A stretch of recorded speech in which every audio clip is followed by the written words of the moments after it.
ನಮಸ್ಕಾರ ಸ್ನೇಹಿತರೆ ನೀವು ಸಿನಿಮಾಗಳಲ್ಲಿ ನೋಡಿರ್ತೀರಾ, ಒಬ್ಬ ವ್ಯಕ್ತಿ ನಕಲಿ ಡಾಕ್ಟರ್ ಆಗಿ ನಕಲಿ ಪೊಲೀಸ್ ಆಗಿ ಮೋಸ ಮಾಡುವುದನ್ನ.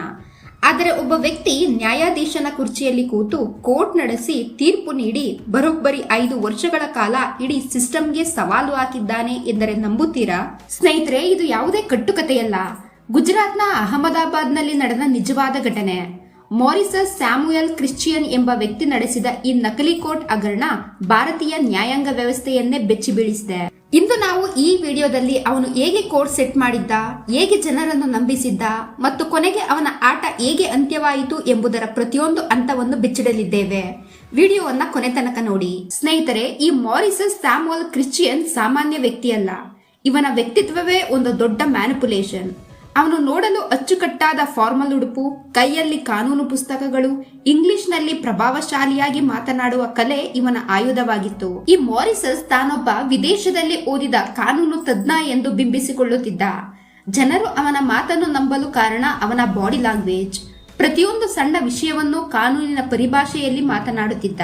ತನಗಿರುವ ಪ್ರಭಾವಿಗಳ ಪರಿಚಯವನ್ನು ಬಳಸಿಕೊಂಡು ಜನರಲ್ಲಿ ನಾನು ನಿಮ್ಮ ಕೇಸನ್ನು ಚಿಟಿಕೆ ಒಡೆಯುವುದರಲ್ಲಿ ಬಗೆಹರಿಸಬಲ್ಲೆ ಎಂಬ ನಂಬಿಕೆಯನ್ನು ಹುಟ್ಟಿಸುತ್ತಿದ್ದ.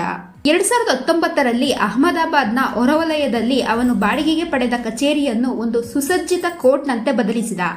ಅಲ್ಲಿ ಏನೇನಿತ್ತು ಗೊತ್ತಾ? ಜಡ್ಜ್ಗೆಂದು ಪ್ರತ್ಯೇಕ ಪೀಠ, ವಕೀಲರಿಗೆ ಪ್ರತ್ಯೇಕ ಜಾಗ, ಸಾಕ್ಷಿಗಳಿಗೆ ನಿಲ್ಲುವ ವಿಟ್ನೆಸ್ ಬಾಕ್ಸ್ ಎಲ್ಲವೂ ಇತ್ತು.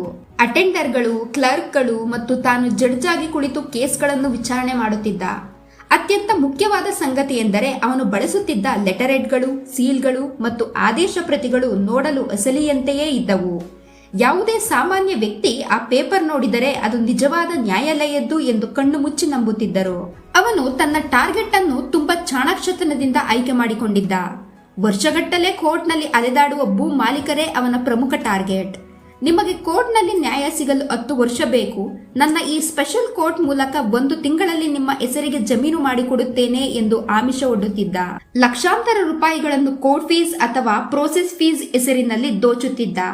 ಈ ವಿಷಯ ಯಾರಿಗೂ ತಿಳಿಯಬಾರದು, ಇದು ರಹಸ್ಯ ವಿಚಾರಣೆ ಎಂದು ಹೇಳಿ ಜನರನ್ನು ಸೈಕಲಾಜಿಕಲ್ ಆಗಿ ಕಟ್ಟಿ ಹಾಕುತ್ತಿದ್ದ. ಈ ಹಗರಣದ ಅತ್ಯಂತ ಭಯಾನಕ ಭಾಗ ಇಲ್ಲಿದೆ.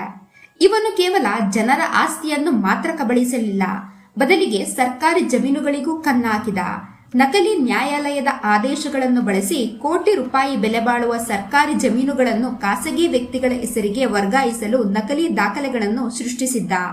ಇದು ಕೇವಲ ಮೋಸವಲ್ಲ, ದೇಶದ ಆಡಳಿತ ವ್ಯವಸ್ಥೆಯ ಮೇಲೆ ಮಾಡಿದ ದಾಳಿ.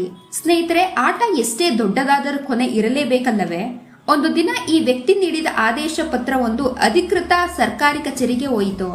ಅಲ್ಲಿನ ಅಧಿಕಾರಿಗಳಿಗೆ ಈ ಪತ್ರದ ಭಾಷೆ ಮತ್ತು ಸೀಲ್ ಬಗ್ಗೆ ಅನುಮಾನ ಬಂತು. ಅಹಮದಾಬಾದ್ ಸಿಟಿ ಸಿವಿಲ್ ಕೋರ್ಟ್ನಲ್ಲಿ ವಿಚಾರಣೆ ನಡೆಸಿದಾಗ ಅಂತಹ ಯಾವುದೇ ಕೋರ್ಟ್ ಇಲ್ಲ ಎಂದು ದೃಢವಾಯಿತು. ಪೊಲೀಸರು ದಾಳಿ ನಡೆಸಿದಾಗ ಸಿಕ್ಕಿದ್ದೇ ಆ ನಕಲಿ ಸಾಮ್ರಾಜ್ಯದ ಪುರಾವೆಗಳು.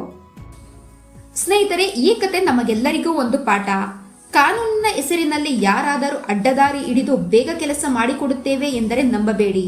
ನ್ಯಾಯಾಲಯದ ಪ್ರತಿಯೊಂದು ಆದೇಶವೂ ಈ ಕೋರ್ಟ್ ಪೋರ್ಟಲ್ನಲ್ಲಿ ಲಭ್ಯವಿರುತ್ತದೆ. ಅನುಮಾನ ಬಂದರೆ ಪರಿಶೀಲಿಸಿ. ಸ್ನೇಹಿತರೆ, ಇವತ್ತಿನ ಈ ವಿಡಿಯೋ ನಿಮಗೆ ಇಷ್ಟ ಆಗಿದ್ದರೆ ವಿಡಿಯೋಗೆ ಲೈಕ್ ಮಾಡಿ, ಶೇರ್ ಮಾಡಿ ಮತ್ತು ನಮ್ಮ ಚಾನೆಲ್ ಅನ್ನು ಸಬ್ಸ್ಕ್ರೈಬ್ ಮಾಡಿ. ಮತ್ತೊಂದು ಹೊಸ ವಿಷಯದೊಂದಿಗೆ ಭೇಟಿಯಾಗೋಣ.